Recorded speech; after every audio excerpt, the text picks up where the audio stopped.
Welcome to Dungeon Master.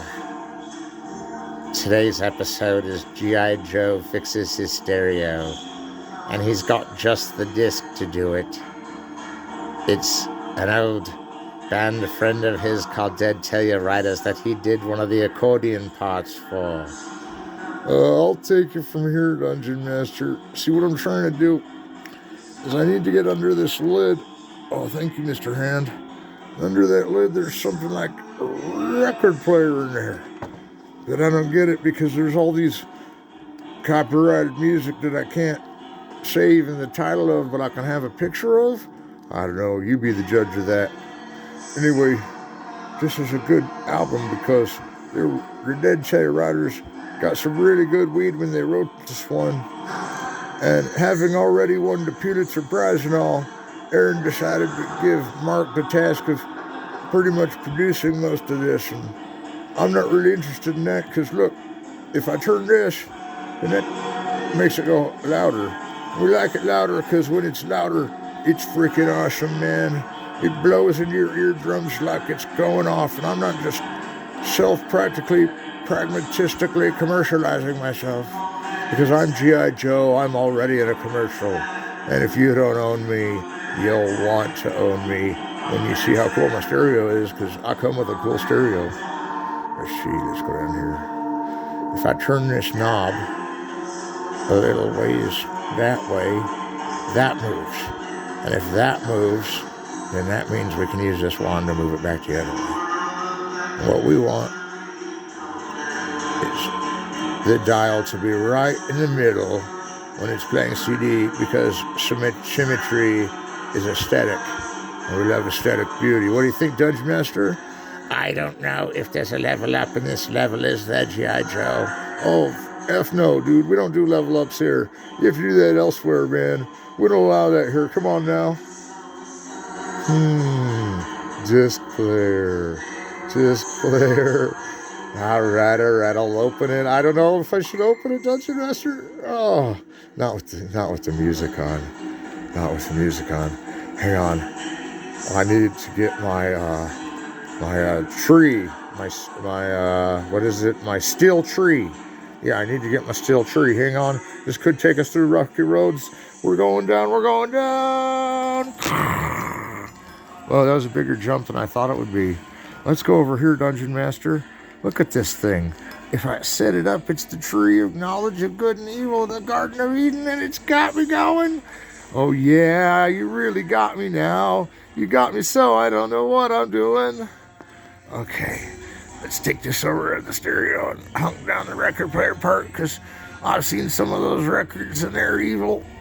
Like this one, but not quite as evil as hearing it from the road itself, which says, now I can't touch the radio while I'm floating on my tree device.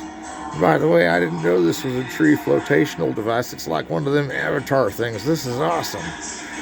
All right, where do we go? Well, if we get too close to that, maybe I need to park it. Nirvana Unplugs in the way. Wait, I said the album name. Sorry to all those that produced that CD. I didn't mean to say that name when it was in front of the CD. Let's listen for a minute. He ended it that way? What do you think?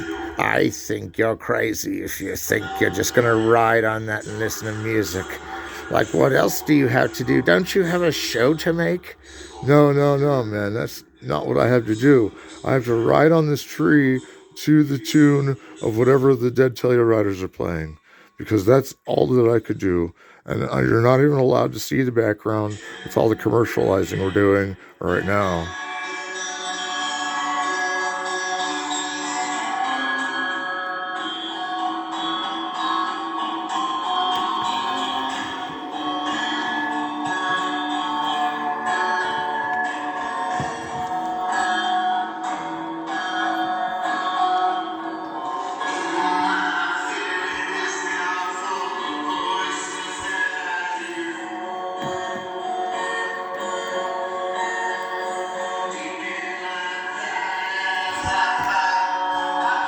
Okay, we're good. Sorry, I had to get off that flotational device. I'm gonna go chill over here.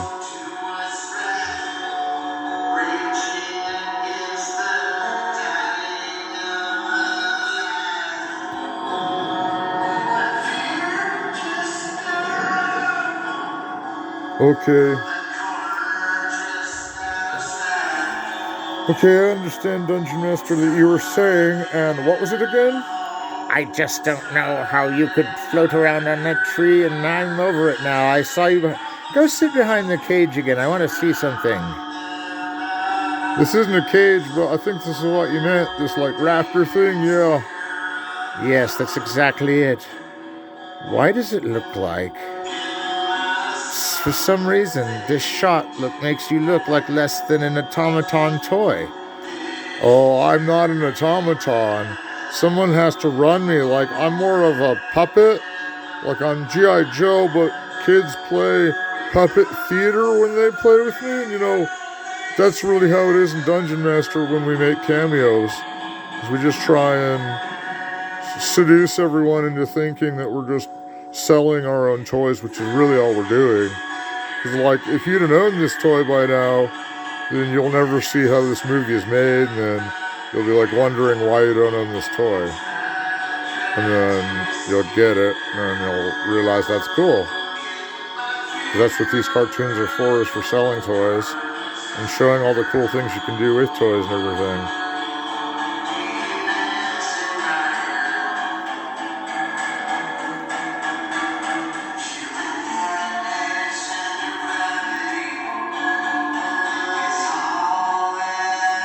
Symmetry.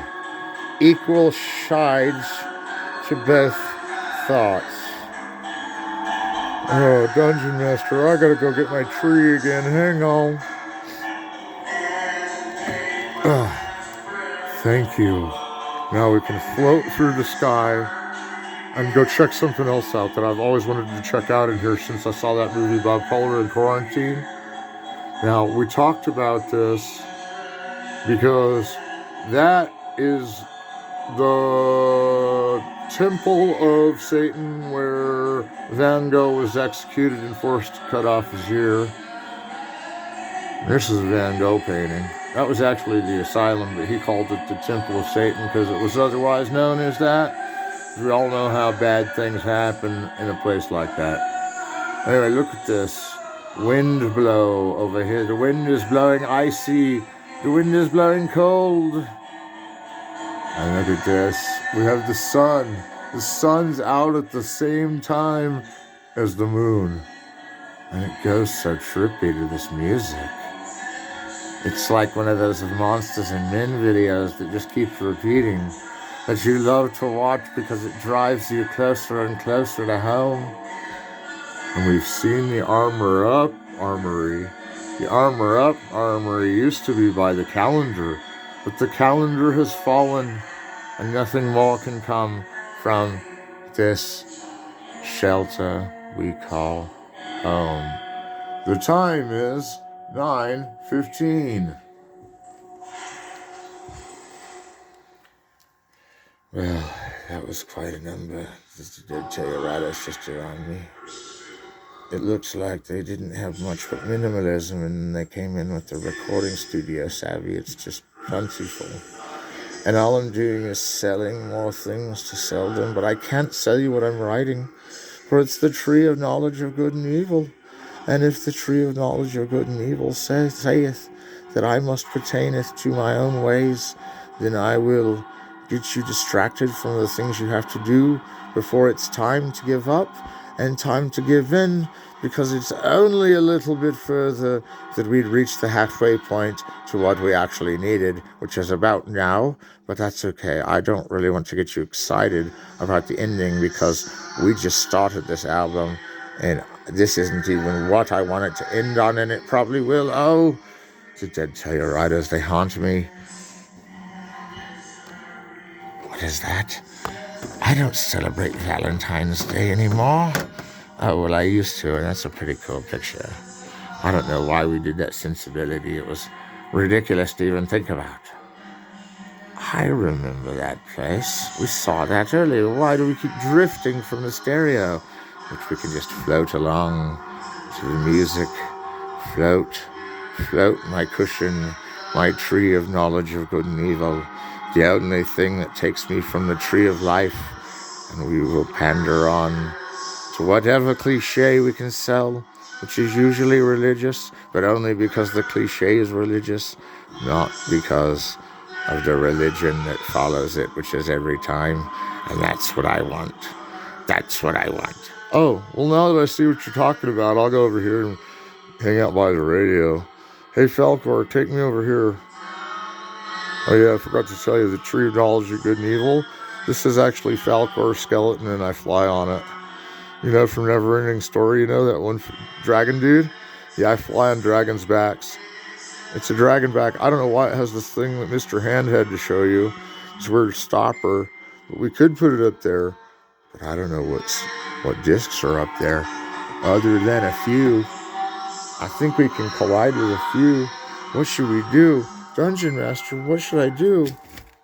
Dungeon Master will command the Great Hand to come back and play music that will not fall from production, but will survive an oiling, which is not where I intended it to be. CDs have fallen, but not far. There was a mixture of coffee grains where the CDs could have fallen. But now, after hearing the Dead Telluritis for a while, we must switch to an excellent album too. And while we have turned down many an album to get to this one, we don't know why. We just have to sit. The reason why is because we all got lit up back there, dude. We were smoking pot. You dropped some CDs. It was cool. But this one's cool. You can kind of feel the waves of like stonerness in the sky when you listen to this one. And it's like, well, you go one way and then you like resist. Whoa, slide over here. See, it's weird how the air reacts to your stonerness. And if anyone's gotten stoned, it's me, because we used to do that 420 puppet theater thing, which this would count as. But I lost my running mate, my daughter. She broke a leg. Haven't seen her for a while. Oh, yeah, wait. No, she's lost. And I don't know if she's coming home. And I don't know if I'm the one that lost her when I went to go put her leg away. But anyway, it's a long story.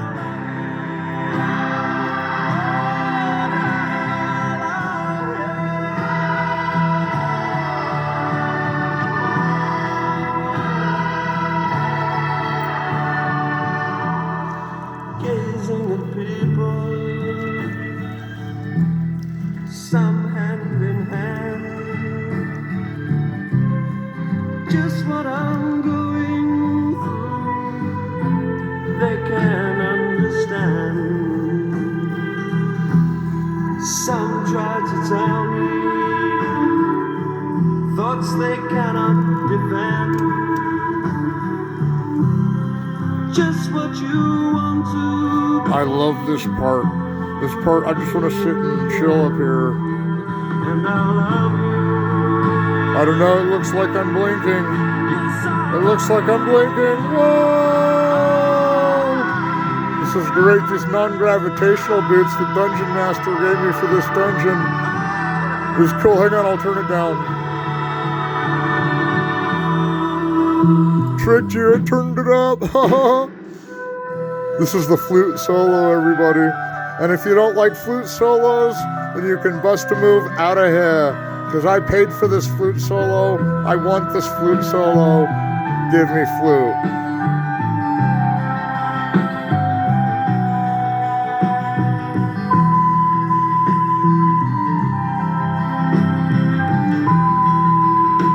Whoa, it's like so loud, it's like affecting me in some way. I don't know if this is the right music to listen to.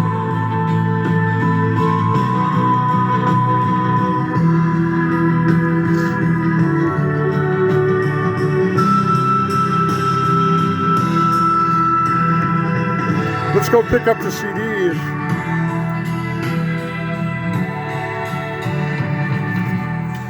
Nights in white satin, never reaching the end. Letters I've written. sorry, I get a little anal about my stuff left on the floor. to sand. Mr. Hand could use his boot to crush it. Beauty I've always missed. So, if we cha down the hall. Just what we dreamed. Whoa, this is crazy. I remember this. We were just listening to this. If you're watching at home, you can turn it back up now if you can't hear me, because the volume adjustment on this episode's a little off, considering sometimes I blast it.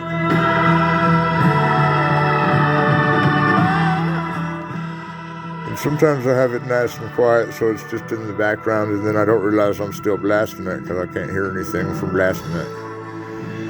That thing's got a blaster on it, but it's not big enough for some of the things I've done. Like this one time I had to work with the band Styx, and they were like, well, we have to turn this up to 60 to make it blow our speakers. And I'm like, that's funny because it doesn't blow my speakers, but only goes up to 30 on mine. So they had to turn it up to 60 on their monitor, and that's the only way it's loud enough to really be called a music video. But that it does let it turn it up that far was an accident, because I didn't mean to crank that audio tune so low. But that's actually Mr. Hand's territory, not me. I just tell him what to edit.